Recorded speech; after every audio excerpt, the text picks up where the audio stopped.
Bismillahirrahmanirrahim. Allahumma salli wa sallim ala Sayyidina Muhammad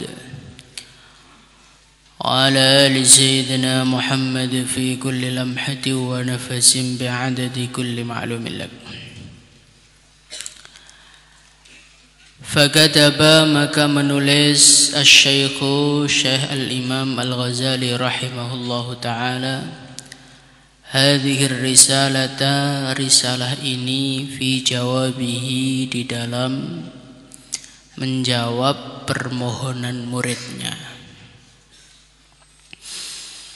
Jadi sebagaimana diterangkan kemarin, diceritakan ada seorang santri yang sudah mondok bertahun-tahun ngaji dengan Imam Ghazali. Setelah beliau menjadi seorang ulama, maka santri tadi nulis surat kepada gurunya agar diberi nasihat-nasihat yang ringkas, nasihat-nasihat yang mau beliau jadikan pegangan sepanjang hidup beliau. Maka setelah muridnya mengirim surat kepada gurunya minta dinasehati untuk dijadikan pegangan selama hidupnya, maka Al-Imam Al-Ghazali rahimahullah ta'ala beliau menulis kitab ini. Fakataba Syaikhu hadhihi risalah fi jawabihi Bismillahirrahmanirrahim I'lam. Isinya suratnya, jawabannya, i'lam, ketahuilah, ayyuhal waladu, wahai anak, wal muhibbu, dan seorang yang mencintai gurunya, al azizu, yang mulia, atalallah, semoga Allah subhanahu wa ta'ala memanjangkan baqa'aka, tetapmu, bi ta'atihi, di dalam ketaatan kepada Allah, wasalaka, dan semoga Allah menjalankan bika, dengan engkau, sabila ahibbaihi, jalannya kekasih-kekasih Allah. Al-Imam Al-Ghazali rahimahullahu ta'ala beliau pun menjawab suratnya dengan perkataan ayyuhal walad, wahai anakku, wal muhibbul aziz, wahai anakku yang cinta kepada gurunya dan yang mulia. Ini suratnya Imam Ghazali ini mengajarkan kepada kita calon-calon guru insyaallah, calon-calon kiai insyaallah di masa depan. Orang itu bagaimana toh caranya mandang santri. Al-Imam Al-Ghazali ini ngajari kita ayyuhal walad, pandanglah seorang santri itu seperti anakmu sendiri. Manusia yang di dunia hidup normalnya, manusia enggak normal ya enggak usah dihitung. Normalnya manusia, walaupun dia ini orang jelek, dia tidak ingin anaknya jelek.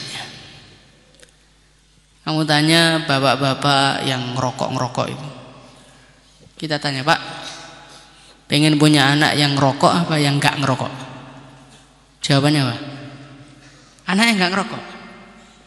Sejelek-jeleknya seorang ayah, itu normalnya mesti pengennya anaknya menjadi baik.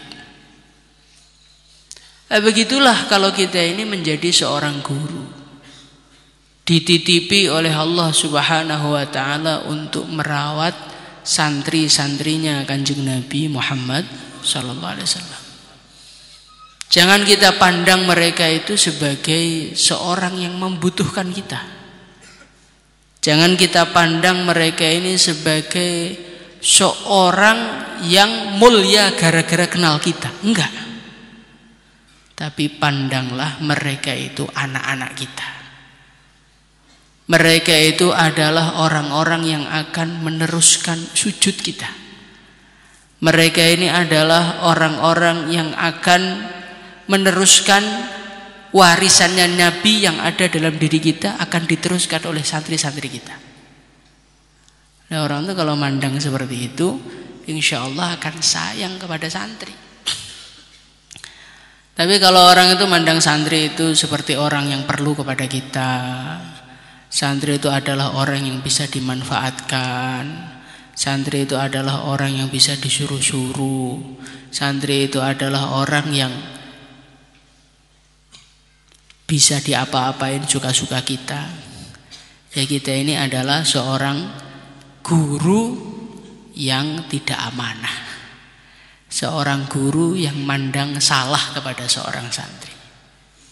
Kanjeng Nabi Agung Muhammad Sallallahu Alaihi Wasallam itu ngajari kita, ngajari para sahabat, kalau nanti ada orang-orang ngaji datang ke Madinah, fastausu, maka berilah wasiat mereka dengan kebaikan. Maka ketika para sahabat itu datang, tabiin datang ngaji, sahabat itu menyambut dengan begitu senang dan mereka mengatakan marhaban biwasiyati Rasulillah. Nah, guru itu kayak gitu. Jadi orang itu harus sayang sama santri, pandang seperti anaknya, pandang mereka ini adalah pesan-pesannya Nabi yang kita harus menjalankan pesan itu kepada mereka. Insyaallah. Kemudian yang kedua, al-muhibbul aziz. Al-azizu yang mulia. Jadi Imam Ghazali itu sudah menganggap muridnya seperti anaknya, dan beliau panggil muridnya Al-Aziz, wahai Tuhan yang mulia. Jadi santri itu bukan untuk direndahkan, santri itu dimuliakan. Santri saya aja loh Pak, suka-suka saya loh. Ini nanti kita tidak akan jadi guru yang baik. Guru yang baik itu adalah guru yang memuliakan santrinya. Kemudian yang ketiga, atalallahu baqa'aka bi ta'atih. Semoga Allah Subhanahu wa taala memanjangkanmu di dalam ketaatan kepada Allah. Wasalaka sabila ahibbaih, dan semoga Allah menjalankan dirimu di jalannya para kekasihnya.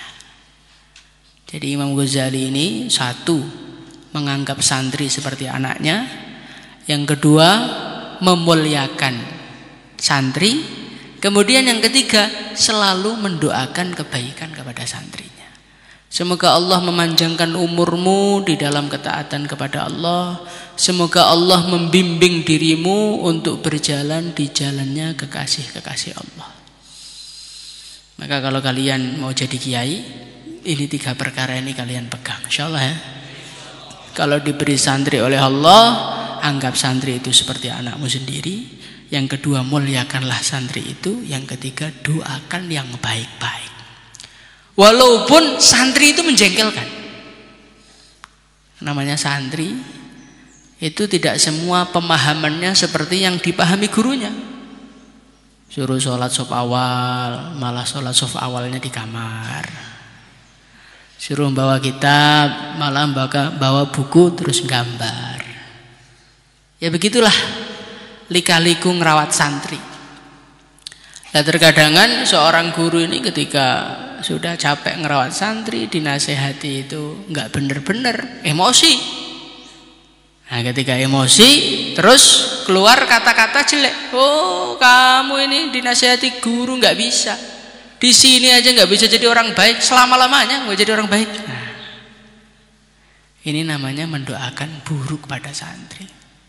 Yang rugi kiainya apa santrinya? Ya dua-duanya. Santrinya kena doa jelek, gurunya akhirnya nggak barokah.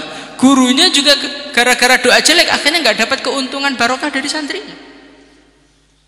Maka doakan santri itu yang baik-baik. Walaupun dia menjengkelkan, walaupun suka lompat pagar, walaupun suka tidur, walaupun suka alfa, tetap doakan yang baik.